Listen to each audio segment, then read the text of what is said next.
বজ্রাসন, মেরুদণ্ড স্ট্রেট। বজ্রাসনের অনেক গুণ। যাদের বজ্রাসনে বসতে খুব অসুবিধা, তারা যদি এইভাবে, হাঁটু যারা ভাঁজ করতে পারছে না, তারা যদি এইভাবে দুটো বালিশের ওপরে হাঁটুটা রেখে পেছনে একটা বালিশ দিয়ে যদি এইভাবে বজ্রাসনটা করে, সেক্ষেত্রে হাঁটু অনেক বেশি মুড়তে পারবে এবং আস্তে আস্তে হাঁটুটা ভাঁজও হবে।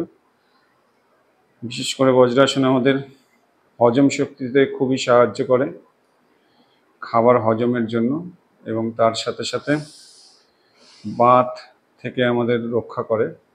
যাদের বজ্রাসন যারা রেগুলার প্র্যাকটিস করবেন তাদের কখনো বাত হবে না।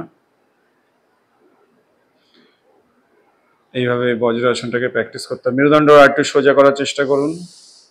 মেরুদণ্ডটা, শ্বাসটা স্বাভাবিক রাখুন।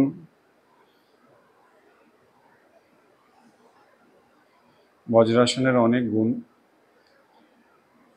প্রত্যেকদিন খাবার পর নিয়ম করে যদি সকালে মানে দুপুরে এবং রাত্রে আমরা অন্তত পক্ষে 5 মিনিট করে যদি বজ্রাসন করতে পারি। হাত দুটো একটু সোজা উপরে তুলে দিন। তো এই বজ্রাসনে বসে হাত দুটো স্ট্রেট ওপরে তুলে দিন, আরো উপরে তুলে দিন। এই মেরুদণ্ড সোজা করুন।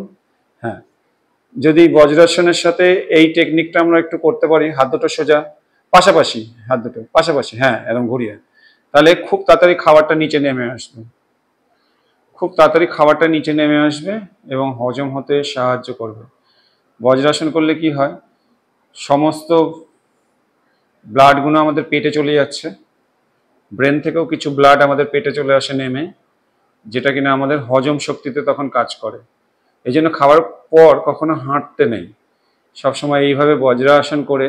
এবার আস্তে আস্তে হাত দুটো নিচে রাখুন, সামনে একটু স্ট্রে করুন। হ্যাঁ, খাওয়ার পর যদি আমরা নিয়ম করে যদি এইভাবে বজ্রাসনটা প্র্যাকটিস করি, তাহলে আমাদের পেটের মধ্যে, মানে আমাদের ইন্টেস্টাইনে, আমাদের লিভারে, আমাদের স্টমাকে যে খাদ্যগুলো রয়েছে, তো সেই খাদ্যগুলো হজম হতে সাহায্য করবে।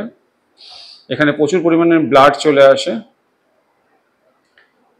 প্রচুর পরিমাণে ব্লাড চলে আসে এবং আমাদের খাবারকে হজম করতে সাহায্য করে।